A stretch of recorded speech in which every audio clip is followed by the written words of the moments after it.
Weather and life both change quickly. Do you have a farm estate plan? You need to learn the best option to help your family avoid or minimize federal estate taxes and other costs. I'm Brad Swenson, President of Swenson Investments and Commodities.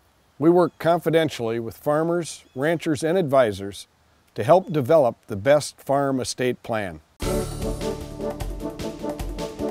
During our Farm Basics time today, we wanted to talk about a practice that's used on many farms across the country, that is aerial application. Well, you never know, Brian. We just saw an aerial applicator fly by. He might be heading back this way eventually during the show today.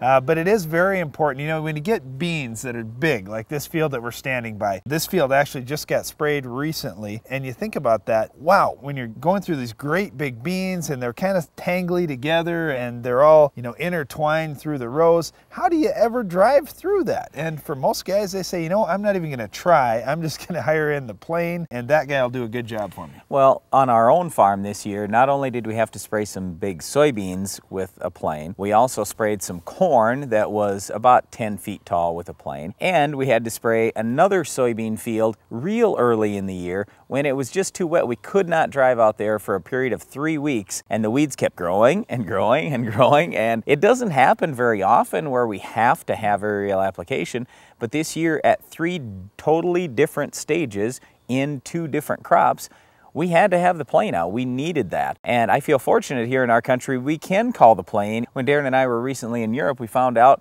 and I guess I just didn't realize this, that aerial application is banned in Europe. You can't have aerial application done. So one way or the other, you have to get through that field with a ground rig if you want to get your spraying done. When you think about aerial application, many of the questions I get from guys is, all right, well, I could run a ground rig out there perhaps if I waited a few days and things dried out or whatever the conditions, you know, would be. But if I'm going to hire an aerial guy in, is it going to be doing as good a job as my ground rig or a better job than my ground rig? How do they stack up against each other? One of the issues is if you're going out with a ground sprayer, you're going to probably use 10 gallons per acre and maybe even as high as 20 gallons per acre. When a plane is going out there, he's most of the time going to use 1 gallon of carrier per acre to 3 gallons. You had to go after the water, didn't you, Brian? Well, think about it. You know, from an aerial applicator standpoint, they've got to carry all this water up there, and water's heavy. You know, water weighs 8 pounds per gallon, and if you're going to try and do very many acres, wow, all of a sudden you're talking about thousands of pounds of water, and that plane can only carry so much load. But here's the thing, that plane is going fast when he goes over, so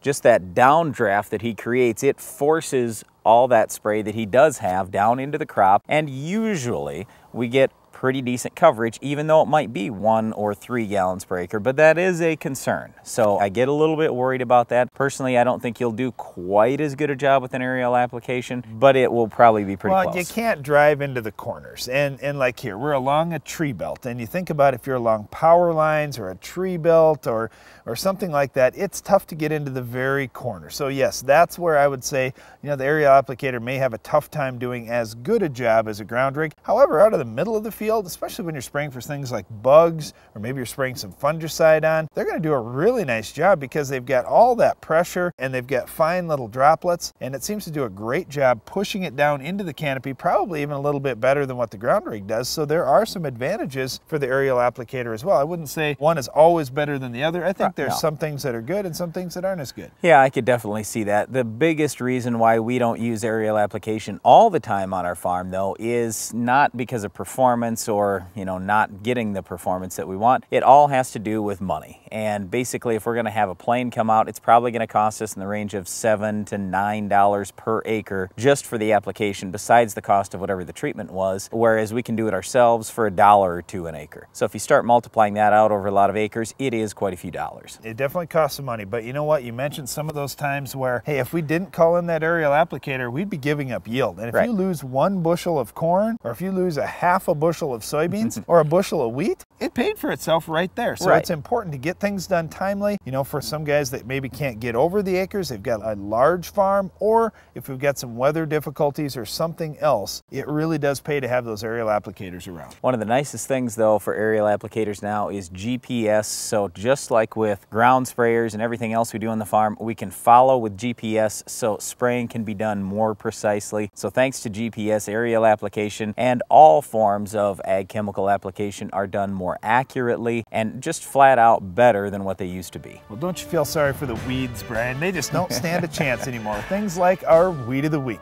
Can you identify this week's weed?